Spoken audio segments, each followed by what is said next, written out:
Good morning class. आज का हमारा टॉपिक है, ठीक है, पॉजिटिव एडजॉर्प्शन और नेगेटिव एडजॉर्प्शन। ठीक है, ये मैं इसे एग्जांपल से समझते हैं। हम इसे एक वॉल सरफेस ले लिया, मतलब एक ये दीवार है। ठीक है, दीवार के अंदर एक बल्क सरफेस हो गया और इसके एट द सरफेस शो करने के लिए हमने डॉटेड से ऐसे ऐसे शो कर देते हैं। ठीक है, ये चीज़ यानी कि कोई भी एक एडजोर्बेट है, ये आपका एडजोर्बेट हो गया। और आपको पता है ये वॉल किसका काम करेगा? एडजोर्बेंट का। ठीक है, जैसे ये कोई एडजोर्बेट, ठीक है, कुछ भी ले लो, मैं सैंड ले लेता हूँ, वेट सैंड। ठीक है, जैसे मैं इस दीवार के ऊपर इसको क्या करूँगा, ठीक है, मारूंगा या इसके ऊपर छिड़कने की कोशिश करूँगा, तो कुछ ना कुछ सैंड दीवार के सरफेस के ऊपर इस डॉटेड की फॉर्म में चिपक जाएगी।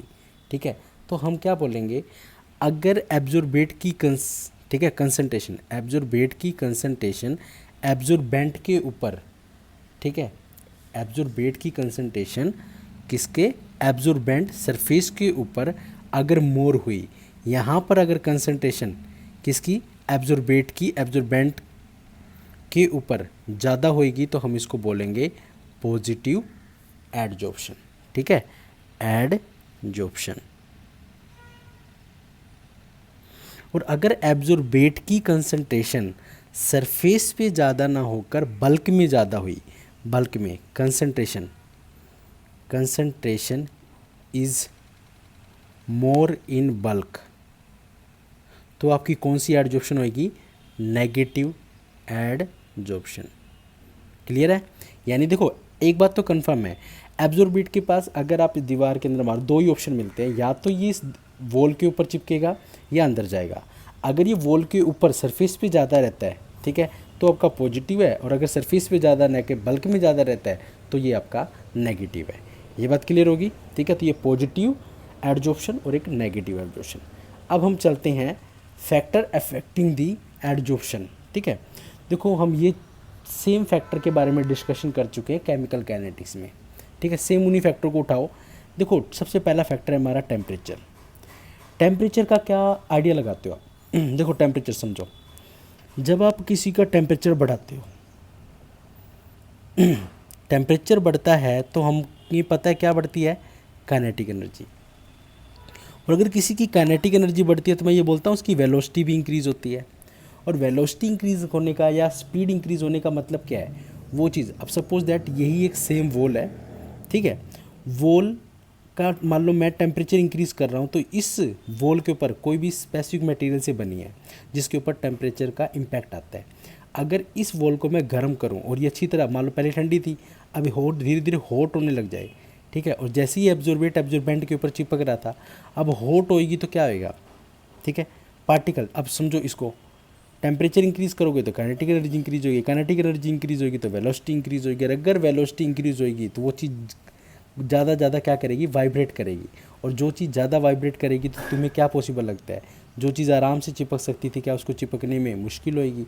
इसका मतलब टेम्परेचर इंक्रीज़ करोगे तो एडजॉर्प्शन आपका क्या होएगा? डिक्रीज़ होगा। ठीक है, एडजॉर्प्शन आपका डिक्रीज़, एडजॉर्प्शन डिक्रीज़। क्लियर? ये चीज़ होगी। अब हम दूसरी चीज़ बात कर लेते हैं, आपका प्रेशर। ठीक है, प्रेशर के लिए देखो क्या है, यही एब्जॉर्बेंट के ऊपर चिपक रहा है, सरफेस के ऊपर बात कर रहे हैं, जो चीज़ ईजिली है। अब आप उसको क्या करो, वॉल के ऊपर यही सैंड को ले जाके प्रेशर करो, दबाओगे तो ज़्यादा चिपकेगी, यानी प्रेशर इंक्रीज़ करोगे, प्रेशर इंक्रीज़ तो ऑटोमेटिक एडजॉर्प्शन इंक्रीज़ होगा आपका। ठीक है, सरफेस के ऊपर एडजॉर्प्शन आपका इंक्रीज़ होगा। फिर आता है नेचर। ठीक है, नेचर से पहले मैं सरफेस एरिया की बात कर लेता हूँ। सरफेस एरिया के देखो एक बेस्ट एग्जांपल क्या है, बायो में हम वैसे केमिस्ट्री एवरीडे लाइफ चैप्टर में पढ़ते हैं, ठीक है, या एक और थोड़ा सा, मान लो आपको हेडेक हो रही है, ठीक है, और जो मेडिसिन है, मेडिसिन का रिसेप्टर आपकी बॉडी के रिसेप्टर से मैच होएगा, और ये दो पोर्शन है। अगर आपकी बॉडी का सरफेस एरिया बड़ा है और ये आपकी बॉडी का सरफेस एरिया स्मॉल है, जो मेडिसिन आपने खाई है वो इसके पास आके अगर ईजिली, अगर उसको लार्जर सरफेस, मुझे इतना पता है कि अगर वो मेडिसिन, ठीक है, इस रिसेप्टर पे कहीं भी चिपकेगी ना तो हमें क्या होगा, रिलीफ महसूस होगा उस पेन से। ठीक है, अब इसके पास देखो क्या है, आप एक बार बताओ, इस तीर के निशान को इस बड़े सर्कल पे अटैच होना इजी है या इस स्मॉल सर्कल पे? ऑब्वियस सी बात है, जिसका सरफेस एरिया ज़्यादा होगा ऑटोमेटिक वो इजीली जाके कहीं भी अटैच हो जाएगी और हमें रिलीफ दे देगा। इसका मतलब सरफेस एरिया ज़्यादा होएगा तो एडजॉर्प्शन भी ज़्यादा होगी। ठीक है, सरफेस एरिया ज़्यादा तो ऑटोमेटिक एडजॉर्प्शन भी क्या होगी, ज़्यादा होगी। अब ज़्यादा बड़ा सरफेस होगा तो ऑटोमेटिक कोई चीज़ इजीली चिपक जाएगी। अब बात आती है नेचर की। देखो नेचर के बारे में अगर आप डिस्कस करो तो नेचर में हम बात करते हैं वो किस चीज़ का बना हुआ है। ठीक है, और ये टॉपिक है हमारा गैसेज ऑन सॉलिड। ठीक है, तो गैसेज ऑन सॉलिड के अंदर हम जो डिस्कस करते हैं 11th क्लास में स्टेट ऑफ मैटर में, वहाँ पर हमने पढ़ा था क्रिटिकल टेम्परेचर। ठीक है, तो वहाँ पे हम क्रिटिकल टेम्परेचर और प्रेशर के बारे में डिस्कशन कर सकते हैं। तो सीधी सी आप बात ये बोल देना, अगर किसी का क्रिटिकल टेम्परेचर हाई होगा तो उसके अंदर greater amount of adsorption, more the critical temperature, ठीक है, मोर द एडजॉर्प्शन।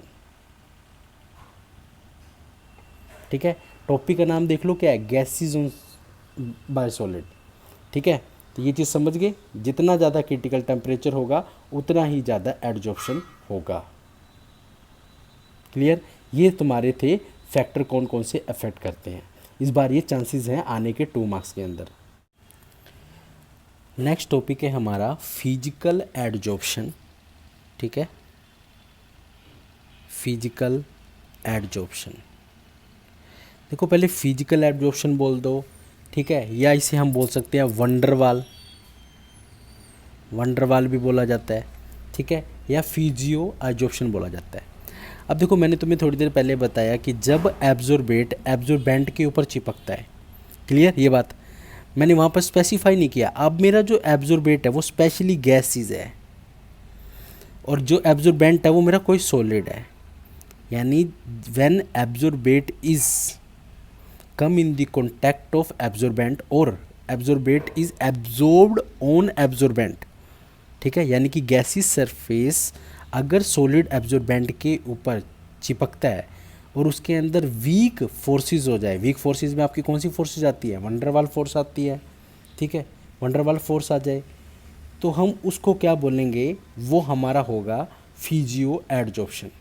ठीक है, और अगर उसी के अंदर गैसेज मॉलिक्यूल, ठीक है, सॉलिड सरफेस के ऊपर केमिकल बॉन्ड के द्वारा या स्ट्रॉन्ग बॉन्ड के द्वारा या स्ट्रॉन्ग इंटरमोलिकुलर फोर्स के द्वारा, ठीक है, क्या हो, बाइंड हो जाए तो हम उसको क्या बोलेंगे, तब वो हमारा केमिकल एब्जॉर्प्शन होएगा, केमिकल। और वो स्ट्रॉन्ग बॉन्ड हमारे कौन कौन से हो सकते हैं, वो हमारा कोई भी फोर्स कोवलेंट बॉन्ड भी हो सकता है और आयनिक भी हो सकता है, क्योंकि स्ट्रॉन्ग के अंदर काउंट होते हैं और उसको हम क्या बोलते हैं, ठीक है, केमिकल एडजॉर्प्शन बोलते हैं। केमिकल बोल सकते हैं या कैमियो, ठीक है, कैमियो सोप्शन बोला जाता है, या एक नाम और बोला जाता है लैंग मेयर म्यूर। ठीक है, लैंग म्यूर एडजॉर्प्शन। क्लियर है, अब इन दोनों के बीच में डिफरेंस आता है, समझ पाए। एब्जॉर्बेट एब्जॉर्बेंट के ऊपर चिपक रहा है बट स्पेसिफाई कर दिया वो एब्जॉर्बेट आपका गैसेज होगा और जो आपका एब्जॉर्बेंट है वो सॉलिड होगा। अगर वीक से होता है तो वो फिजिकल है और स्ट्रॉन्ग से होता है तो वो केमिकल है। स्ट्रॉन्ग में आपका आयनिक और कोवलेंट हो सकता है और वीक में आपका वंडरवाल हो सकता है। ये डिफरेंस आने के चांसेस हैं, difference between the physical absorption and chemical absorption. ठीक है, आगे देखो, सबसे पहले हम फिजिकल एब्जॉर्प्शन के बारे में पढ़ेंगे। फिजिकल चेंज देखो क्या आएगा, फिजिकल चेंज होएगा जिसके अंदर कोई भी केमिकल बॉन्ड नहीं होता। ठीक है, इसीलिए फिजिकल चेंज होगा। और अगर हम केमिकल के अंदर बोलेंगे जिसमें केमिकल बॉन्ड होता है, ये कभी भी नॉन स्पेसिफिक इन नेचर होता है। नॉन स्पेसिफिक इन नेचर का मतलब क्यों है, क्योंकि वंडरवाल फोर्स है, वीक इंट्रैक्शन होती है। वीक इंट्रैक्शन होने की वजह से क्या होएगा, कोई भी स्पेसिफिक डायरेक्शन में नहीं होगा। बट आप सबको पता है आयनिक बॉन्ड और कोवलेंट बॉन्ड की एक स्पेसिफिक डायरेक्शन होती है। ठीक है, ये रिवर्सिबल नेचर का होता है, वो इरिवर्सिबल नेचर का होता है। इसके अंदर लो एंथैल्पी ऑफ एडजॉर्प्शन होता है। ठीक है, लो एंथैल्पी ऑफ एडजॉर्प्शन का मतलब क्या है कि ये एक्सोथर्मिक होएगा। ठीक है, और क्या कहते हैं, और एक्सोथर्मिक प्रोसेस होने की वजह से बिल्कुल ही थोड़े, यानी कि अब बहुत ही कम एनर्जी के ऊपर ये एडजॉर्प्शन शो कर देता है।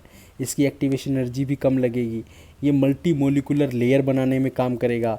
सरफेस एरिया के अंदर ऑटोमेटिक देखो क्या है, अगर आप सरफेस एरिया बढ़ा दोगे तो इसका क्या आएगा, क्या कहते हैं एडजॉर्प्शन भी बढ़ जाएगा। सिमिलरली इसके अपोजिट होएगा, ठीक है। इसके अपोजिट आप क्या बात कर सकते हो, अपोजिट, ठीक है। वो मल्टी लेयर था, ये यूनी लेयर हो सकता है, यानी कि सिमिलर, ये इस बारे में आने के चांसेस है, फिजिकल एडजॉर्प्शन और केमिकल एडजॉर्प्शन, ठीक है। पढ़ लेना, डिफरेंस है बिल्कुल सेम, फिजिकल का टोटली अपोजिट।